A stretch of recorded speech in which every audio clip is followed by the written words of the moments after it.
I'm Kyle Milan, and you need to watch my LinkedIn Lives because you're going to learn some shit, and sometimes I'm funny. And we're here to talk about industrial sales, industrial marketing, technical sales. Are you in sales and still struggling to form those relationships with your clients? The thing is with sales, especially in industrial manufacturing, you can use LinkedIn, but you can use it to sell without selling. Hey, Bill, this is Kyle with Manufacturing Tribe, a Texas-based industrial sales and marketing company. On average, we create over 500 videos a year for our clients and write over 500 articles. Leave your comments in the comment section below. We will answer them when we come back. And if we don't have any questions, then I'm going to go on about my day. We'll be right back. Go to the YouTube channel, subscribe to it, please. Look at all the video content we have on there. I haven't spent 22 years in manufacturing to not know what I'm talking about. You need to watch my content.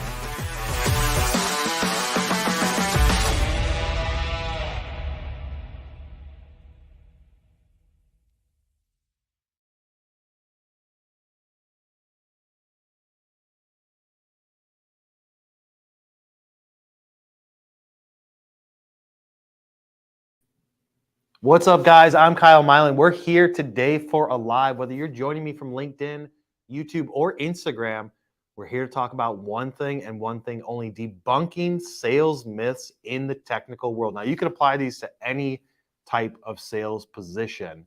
It is all relevant.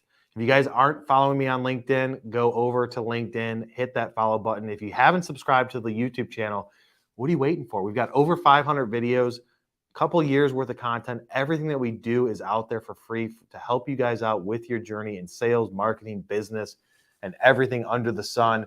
Go over to the YouTube channel, search my name, hit the subscribe button, turn on notifications. If you guys like listening to podcasts, we got you covered on all the podcast platforms, Technical Sales and Marketing. Search it, search my name, it'll pop up. All of our content goes to the podcast that is long form content so you guys can listen to it while you do other shit. So before we did this live, right after we scheduled live, we sent out a poll yesterday and we got the results. And I feel like this is Family Feud. We asked 100 people. Actually, we got like 95 people respond to the poll because it was short notice. The question was, what is the most common reason opportunities fall apart? Now, most people in my LinkedIn network, most people that follow me on LinkedIn are in the technical industrial manufacturing world. So these should be somewhat true. The options were: first place was decision-making. You guys said the decision-making was the biggest reason why opportunities fall apart. Second one coming in was value. You didn't provide enough value. There wasn't enough perceived value. 27% of you said that. Timing was 26%, and budget was 9%. Now, I was surprised by the budget number. I'm 100% in agreement with that. It's not budget. It's never budget. It's never I can't afford it. It's just you didn't provide enough value to convince me that I should spend that amount of money. So that's what the poll, we threw that poll out there in context of this live talking about sales myths. And we had one person comment say, it's none of those. It is deepening your relationships with people, which I agree that you should have deep relationships with key decision makers, but that is not going to matter if you don't provide enough value. You could be like, dude, that's my buddy. Your buddy ain't going to buy from you if your shit doesn't solve their problem or if you didn't provide enough value. So that's the poll. 90-something people voted. Polls are closed. Those are the results. Let's get into it. Technical sales myths. Number one technical sales myth that I have seen in the last 20 years and I continue to see is cold calls and cold visits don't work. What are you guys doing? How could you guys possibly say that? We've had people here in the office say that cold visits, cold calls don't work. That is 100% false. They work to the level that you work them. If you make 100 calls, I'm not saying that I'm going to make 100 calls and I'm going to get 3 opportunities from those 100 calls. Everything is relative and it all happens over time. There's a lot of factors that go into this. Who are you calling? Is their contact information good? Have you pre-qualified them to a certain extent to say, there's a high likelihood that they're in the industry, they're in the job function where if I pitch my stuff to them, they're like, yes, I would possibly consider using that, or yes, I have problems with what it is that you're trying to solve. For instance, if you're selling accounting services and you're calling people that don't use accounting services, you're going to have a 100% rejection rate. So there has to be some stuff that goes into it. But just making 100 calls, 50 calls, and being like, dude, didn't work, don't have any meetings. You got, is the data good? Is the list good? Are they the right people? Then you've got the timing factor, which you guys said in the poll was part of the reason why deals fall apart, is the timing. Maybe the timing of when you can deliver the product or service, or maybe it's just the timing of their need. You may call somebody today, they don't answer, or you talk to them and say, we don't need it right now. This happens all the time to us. We're calling people and like, we're under contract with an agency until this point in time. Hit me back up then. It's all about timing. If we didn't make that call, we wouldn't have that information. What are we going to do with that information? That's going to dictate the next steps that we do from a sales standpoint. But too often people have become lazy and just want to say, I'm just going to market and I'm just going to send out email blasts because I can do that at scale and I don't have to actually put in a lot of work into it, and follow up is automated. And they move away from the actual task of saying, marketing is doing its job, bringing in traffic, bringing in opportunities, bringing in leads, right? But the salespeople's job is to go out there and pull people into the pipeline. You're outbound, you're not inbound. In order to do that, you have to get out there and take action.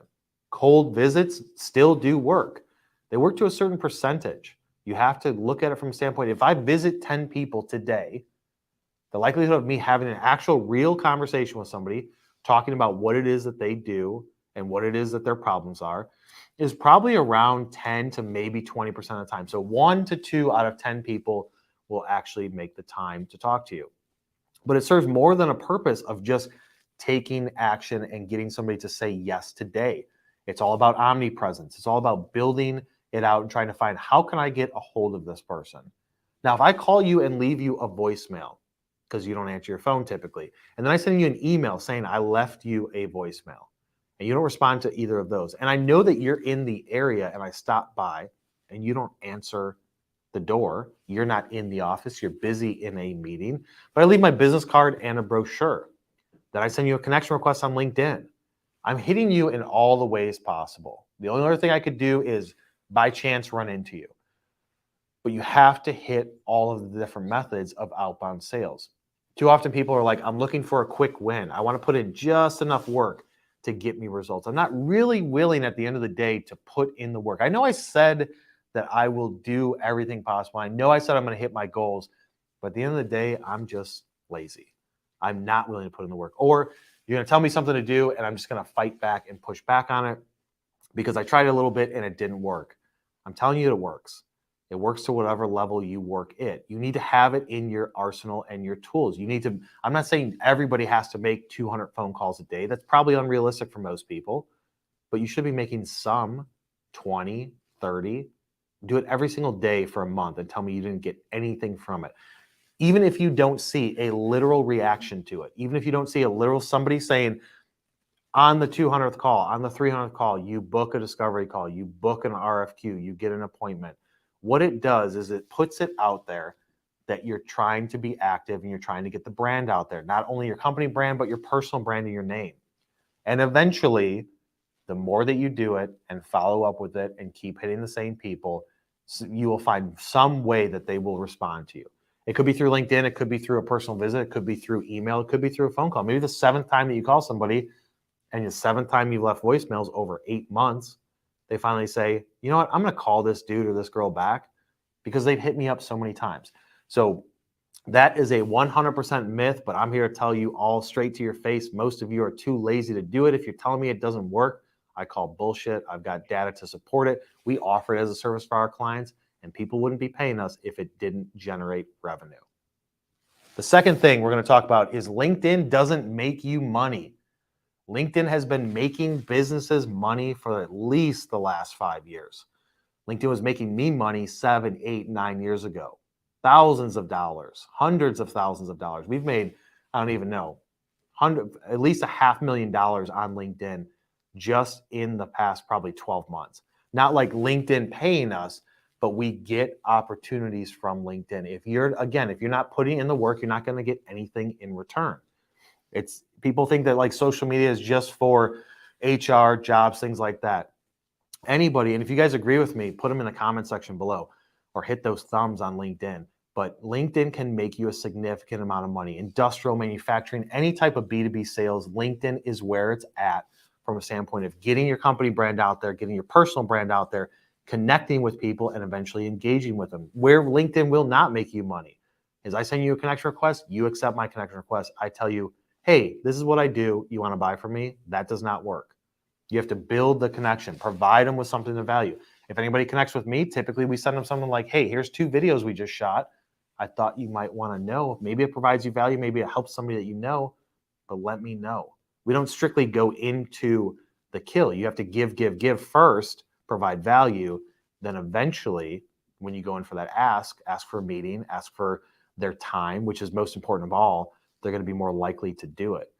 But LinkedIn is so massively powerful, but too often the veterans, the people that have been in the industry long enough are like, no, I don't mess around with that. It doesn't do anything. It does. LinkedIn now is what email was back in 2001 and 2002. LinkedIn now is what the manufacturer's directory, the Thomasnet book that they used to do back in the 90s and early 2000s. That was a gold mine of data. I can look at any company, any industry, address, phone number, do my cold visits. That's how we used to roll 20 years ago. That's how the veterans used to do it even before that in the 90s. And that was gold. That's what LinkedIn is right now.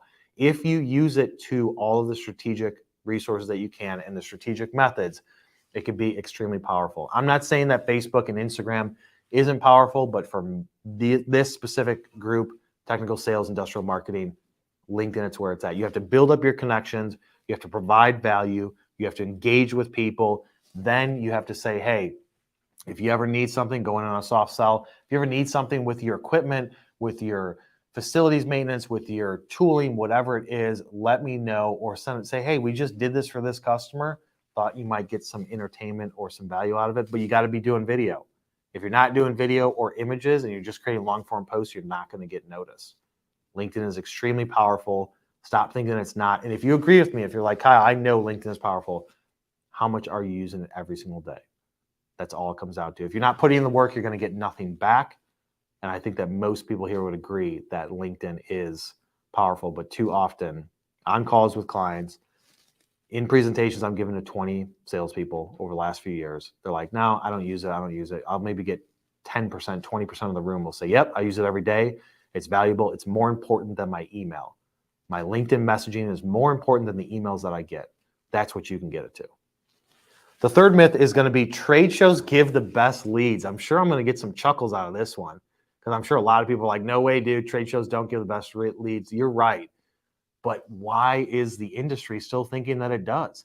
Why are we having conversations with company over the last 12 months? They're like, what's your trade show budget? My trade show budget is $275,000 a year. Why? Have you audited the return that you get on that? Have you really dug into the data? Because traditionally, trade shows used to work in the 2010 era and before. COVID happens, wipes them all off the face of the earth. Most salespeople and marketing people are like, I don't know what to do. Then you get out of COVID. Last year, they start opening things up. People are gung-ho to network and be social. 100% agree with that. But still, going into 2023, people are still like, dude, I'm doing 8 trade shows a year. If you have data to support it in your specific situation, if you have data to support that the $5, $10, $20, $50,000, whatever it is that you're spending on a trade show works, provides you with a return, then keep doing it. You might be the exception, not the rule. But for the most part, people are investing too much time into trade shows. You can take that $5, $10, $15,000 on a small trade show where you're going to get a 10 by 10 booth and invest it into other marketing or sales tactics to get way better results. I was just meeting with somebody yesterday, a prospect, and he said he was at a trade show. He got 38 leads from one trade show. Dude, that's what it used to be like, 38 leads. And guess what? 6, 9, 12 months later, after that trade show, 0 of them, or maybe 1, turn into an actual opportunity. Because at trade shows, a lot of times people are just there to network. You're not getting decision makers. You're not talking to people that actually have a need. They're just going out there to look at what's going on. Now, from a brand awareness standpoint, it makes sense for specific trade shows. If it's something that's local, if it's something that's big in your industry, going to one trade show, I always tell people, is the cost of doing business depending on the industry that you're in. But then being like, dude, I'm going to do 8 of them, 10 of them, that's just being lazy and thinking that traditional marketing, that used to work 10 years ago for industrial still works at the same rate. If you have the data to support it, keep doing it. But I'd say most of you don't. And if you did, then you would be blowing up the comments right now and being like, dude, you're a liar. So again, if it works for you and you got data to support it, great. I feel like most people don't even want, they're like looking at the data with like one eye closed because they don't really want to know, because upper management's not really asking the hard questions, but like, hey, that $150,000 we spent on that trade show, what did it return? If it was a 10x multiplier, great, keep doing it. But for the most part, it's not. The fourth point, following up 2 times is the most that I should do. That is a major myth. Too often salespeople become lazy with the follow-up. You have to follow up at least 5, 6, 10 times. We've had clients tell us no. This just happened 2 weeks ago. Hey, we love you guys. We can't do business with you. I never take no for an answer. If you guys follow Alex, my business development manager on LinkedIn, you'll see that he did a raw video on it. You have to follow up. There's people that I've been following up with for 3 years and still haven't closed them. But at some point, somebody will give up. Either he'll give up saying no and ignoring me, or I'm going to give up and say, I don't want to waste my time with that person. I'm not saying be stupid with your follow-up and continue to follow up with people after there's no opportunity. But you can, on a regular basis where you're following up with them daily, weekly, but you should at least be following up to some measure and some degree so that way they don't forget about you. You got to keep in mind, people that you're trying to sell to are busy. Things come up. Their budgets get changed, meetings happen, fires happen, and they have to put them out, and they lose their attention, their distraction from whatever it is that you were talking to them about. But if you're not following up and doing it in different methods, not just sending the same email over and over and over again, want to follow up on this, see where you're at on this, send them a text message, give them a phone call, leave a voicemail, poke them on LinkedIn, stop by for a personal visit, send them something in the mail if you have to try and get response. Eventually, they will respond to you. Like I said, either they're going to give up and respond to you they're going to give up ignoring you and respond to you, or you're going to give up and say it's not worth my time. Even if they're not worth your time, put them in a nurture, poke them every 4, 5, 6 months, just checking in to see what's going on. But trade shows, people go to trade shows, they get 50 leads, they follow up once, they follow up twice, those things are dead. That's what happens most of the time because they don't realize that the money is in the follow-up. If I call you today and I don't get you, that doesn't mean that I don't call you again for 6 months. That's where you got to be careful with how big of a list are you going after. If you're going after 26,000 people and you're making 100 cold calls a day, you're going to exhaust yourself before you can circle back around and follow up with those people. You need to take everything in bites. You need to email in smaller groups. You need to make phone calls in smaller groups and really work those opportunities. Do a little bit more upfront research. Say, I know that they're in our wheelhouse. I don't know if they have a need. Continue to follow up with them. Once you've sent a RFQ, a proposal, then they don't respond back to you, follow up with them. You may be thinking like, oh, if they really want to do business with me, they would respond. No. Most of the time, that's not the case. Most of the time, they're just distracted in daily work and life. So you need to continue to follow up. Never give up. The money is in the follow-up. Follow up until your fingers bleed or until they say, dude, stop calling me. It's a definite no. Then you can stop, but never stop until then. The last one is going to be, and I hear salespeople talk about this all the time, my quota is unrealistic. What my management told me I should do is unrealistic. That is a myth. The part that's unrealistic is your willingness to put in the work to reach that quota. If I was a technical sales manager like I was before, and I told somebody I need you to do $2.7 million worth of business this year, and you don't have really anything that's going to be remotely massive towards getting to that goal in your current pipeline, I've had salespeople say, dude, that's unrealistic. No. What's unrealistic is your mindset. What's unrealistic is your willingness to put in the work. It is very realistic. You can get that in 1 deal. You can get that in 10 deals. But if it takes 10 times that amount of effort to get those 10 deals and you're not willing to put in that effort, you're never going to reach the quota. That's why I always try and set monthly goals, annual goals for not only my own internal team, but also teams that we work with and clients of ours outside of the reach. You don't want to make it to where it's easily reachable. If every deal to your company, you're selling equipment, and every deal is on average $300,000, and based on last year, you could close 10 deals a month, 10 deals a year, then it would be easy for me to say, hey, your goal is $3 million this year, or your goal is $3.2 million. It's only pushing them slightly outside of what's norm. But salespeople typically don't want to put in the work. So if your boss gives you a quota, you need to try and make the quota larger, in my opinion. If somebody says, bring in $1 million worth of business, my goal as a salesperson is to bring in 4 or 5. I want to multiply the goal. Because if I'm just doing enough to hit quotas, then I'm never going to stand out. At the end of the day, most of you guys are getting paid commission on this. Don't you want to make more money? Money doesn't solve all problems, but it makes things easier. Now, I'm not saying you should work 100 hours a week, forget about the family that you have, be on the road traveling, do things that you don't want to do.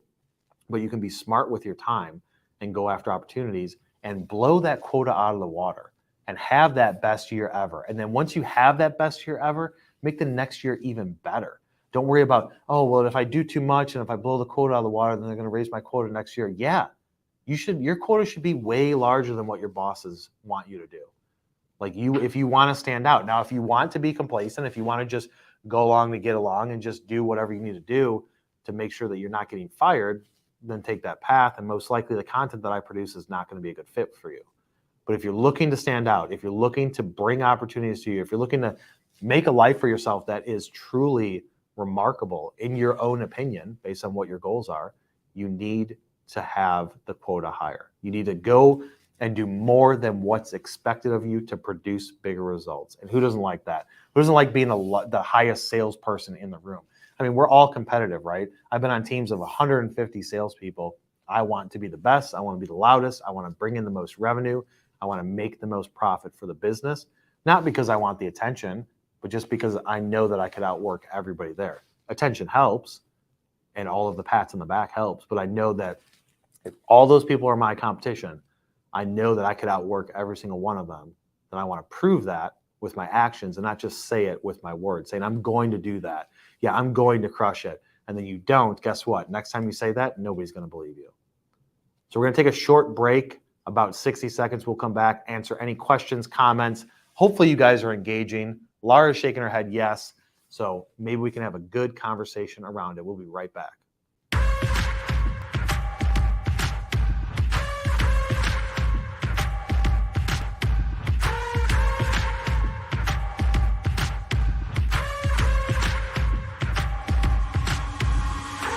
How should I go about cold calling?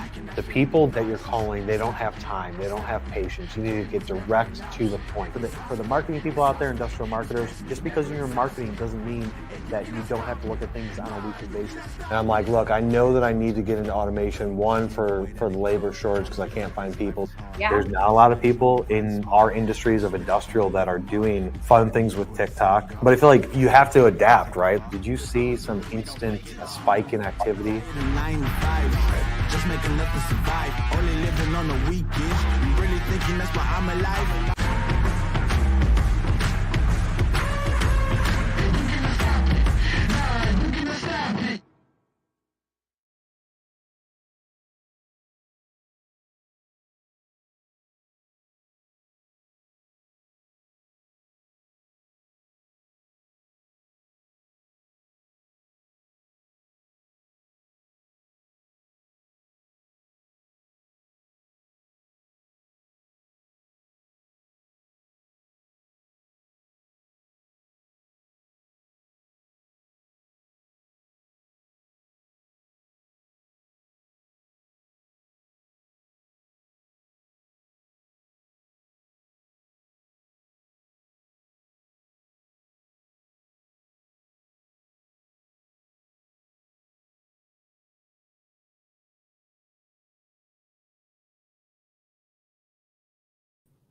All right, guys, we're back.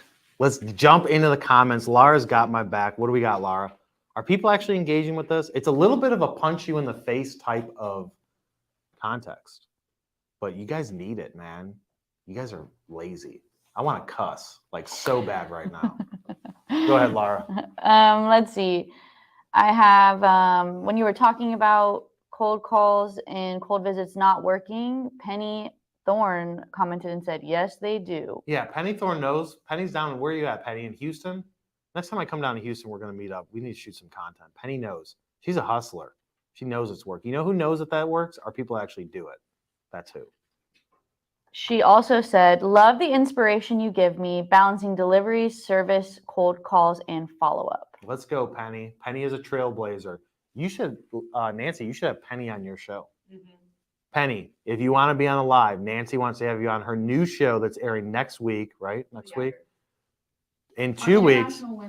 On International Women's Day, Nancy Bell is starting a live series every single week or every 2 weeks where she's talking to crushers in industrial, the female killers, the ones that are getting shit done and making money. Man, I feel like I'm in a cussing mood. Like I want to go hard right now. And let's see. Will Clark says, hi all, hi Kyle, and also sent the 100 emoji. Let's go, Will. 100%, brother. 100%.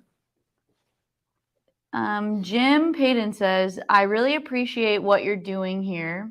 Quick question. Are you recording this? And if yes, can you send the link?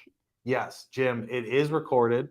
So you can go back to this page that you're on watching this now, and it'll stay on LinkedIn. But what I would suggest to you is as soon as we get done, put a note, go over to the YouTube channel and just subscribe. All of this content is on the YouTube channel. It's airing live on YouTube right now, so you can watch the full replay on YouTube. And then what we do is Laura takes a 30, 40, 50-minute live, breaks it down into a shorter video for you to be able to consume it. That then goes on to the podcast, as well as she chops up the videos to create 30 to 60-second single points for you guys to just be like, yes, I agree with that. We also have Ryan Ahmed says hi. What's up, Ryan? And then Penny said she's in Bowling Green, Kentucky. Oh, Penny's in Bowling Green. For some reason, Penny, I thought that you were in Houston. Pretty much the same thing. It's far away from us. If it's over 2 hours, it may as well be in another state. Then we need to get Penny in here. Penny, come to Texas. You need to come to Texas. At least you could do the live with Nancy remotely. Set up your office, home office, whatever. Do a live. You can tell the people, Penny, that this stuff works. Don't just take it from me. I had a meeting yesterday in Houston, outside of Houston, and I was like, dude, I'm not going there for one person, right? I'm going to make the most usage of my time. It was well worth the trip. I would have done it just to meet them. But I was like, who can I see on the way? Who can I pop in and visit? Who can I call while I'm driving down there? And who can I go and see? Stopped at a couple places. Did I get anything from those places in that moment? No, I didn't. But something will come from it. And the more that you do it, the more success you're going to have. You can't look at it as like, it's not painting a wall, right? Sales isn't painting a wall. Sales, it's not like, I want to make this wall a different color, buy the paint, put it on the wall, it's a different color. It doesn't work like that. Too often people expect that instant gratification, and it doesn't happen. Regardless of what it is that you're doing, with the phone, with LinkedIn, with email, with cold visits, with trade shows, it doesn't instantly happen. You have to work it. And I feel like people need that constant reminder. And if you're sitting there like, yeah, Kyle's right 100%, after you watch this or listen to this on the podcast, really audit yourself. What are you doing every day? So a new thing that we're doing here based on a book that I read that was recommended to me, it's a book called Buy Back Your Time, okay? And part of Buy Back Your Time is doing a time and energy audit to look at what are you spending your time on every single day? What are things that light your fire and make you the most money? And what are things that drain your energy and don't make you any money and cost you money? So I've got some people on my team doing this with me for 2 weeks, audit your entire day, jot down every 15, 20, 30 minutes. What are you doing with your time for this time and energy audit, and look for trends and then highlight them and say, this fires me up and makes me money. These things don't. Once you have all that data after 2 weeks, you can then go and say, here's what I need to do. I need to delegate these responsibilities to these people. I need to replace these responsibilities to these other people. I need to hire people that can do this. Well, I can't afford to hire people to do that. Okay, we'll put it on the list. That's going to be the top priority. I can't be spending 3 hours a day doing this because it doesn't make us money. So we need somebody to do that. So I would say audit your time and see how much time are you actually spending on these actions, and how much time are you just wasting doing research or messing around, and be honest with your results and then really go out there and crush it. Any last comments or questions, Laura? Yeah, Michael Buzomi says, first time listener, long time fan and connection, wanted to check out the live. Very valuable info. I'm in the Houston area, Texas City, Galveston County represents. Let's go. That's where I'm from. Next time you're in the area, let's grab coffee and talk. Yeah. All right. Tag that, Michael. We are going to, because I'm going to be coming back to Houston because it's only like 2.5 hours away. Laura's from that county. Nancy's from around Houston. I've only been there a few times strictly for business. I get in and get out. But next time I come in there, we're going to set something up. Maybe I'll bring some people with me and we can video it and get you some content out there so you can post it on LinkedIn. Actually, I have 2 more comments. Daniel Adesina is from Lagos. Hi, Kyle. I really just started solution selling this year, and I want to know how often should follow-up be done to avoid it looking like desperation? Yeah, that's a common question. Like, you don't want to sound desperate. You don't want to be following up too much. I would say it depends on the situation. If you're following up with somebody after you've quoted them, once a week is perfectly fine.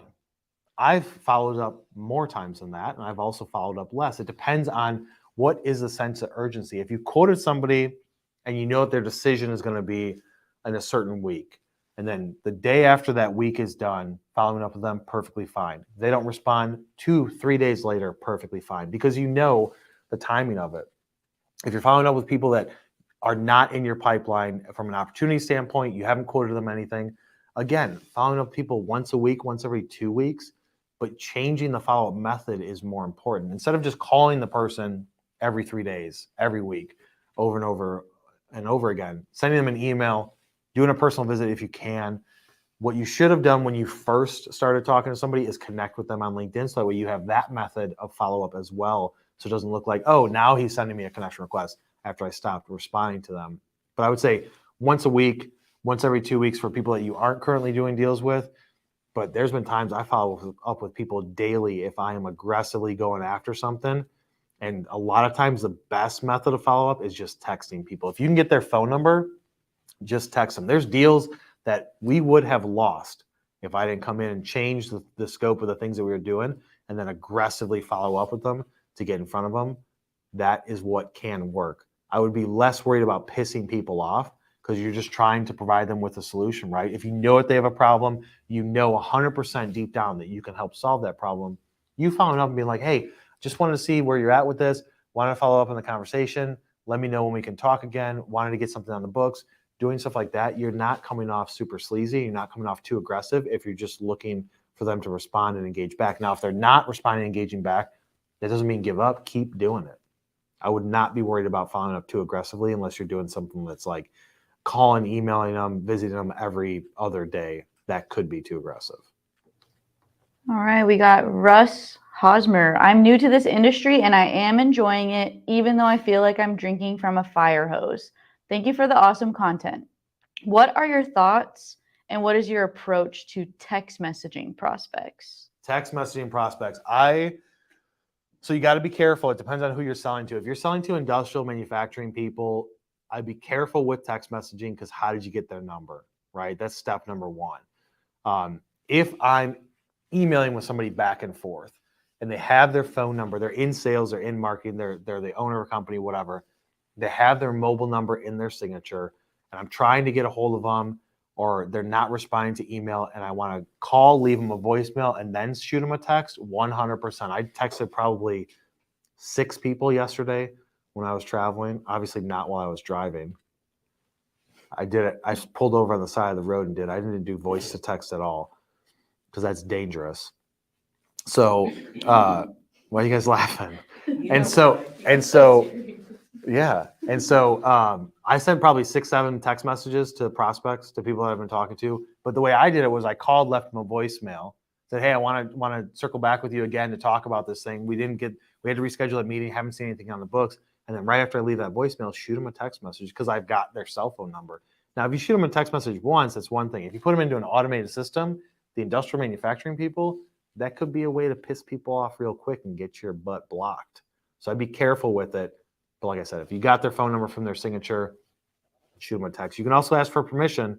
Hey, Joe, like when you're talking to them the first time, is it all right if I text you with the response to this? Get them in the habit of getting texts from you. But I love texting people.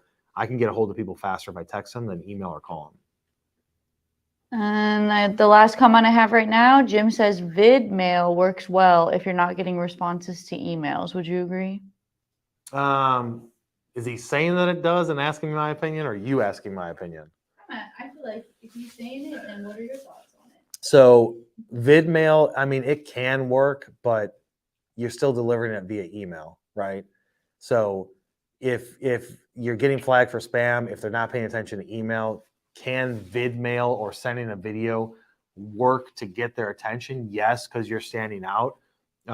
So can texting, so can LinkedIn messages, so can sending a video on LinkedIn messages. So I would say yes, it can work, but too often people are like, I'm gonna record just where I was at yesterday, talking about shooting videos saying, "Hey Joe, it's Kyle with this company. Wanted to have a conversation with you about X, Y, and Z." You can only do that so many times. You can use AI to change the name and just shoot one video, and it says like, "Hey, Jordan. Hey, Laura. Hey, Nancy. Hey, Alex," and AI does that for you to do it at scale. But I agree, it's a good way to stand out. You just got to be careful about what that video is and how you execute it, but it is a good way to stand out. Laura's got her hands up, so that means that's it. And we've been going for 40 minutes, so we got stuff to do. Move on with our day. Guys, I specifically created this title to really hit you in the stomach. Like, if you're saying any of these things, stop saying them. If you know people that are saying these things, tell them to stop doing it. These are the things, these myths that are the Achilles heel of a lot of people in technical sales because they're not performing where they should be. Look at your quota, multiply it by 5 or 10, do the activity to hit that. Don't complain about anything. Do as you're asked by people that are smarter than you, that have been doing this longer, and I guarantee you that you will crush it. Go over to the YouTube channel, hit that subscribe button, turn on notifications, follow me on LinkedIn. Dude, I know all you guys got Instagrams. Hit me up on Instagram. Go follow me over on Instagram, and we will see you on the next one.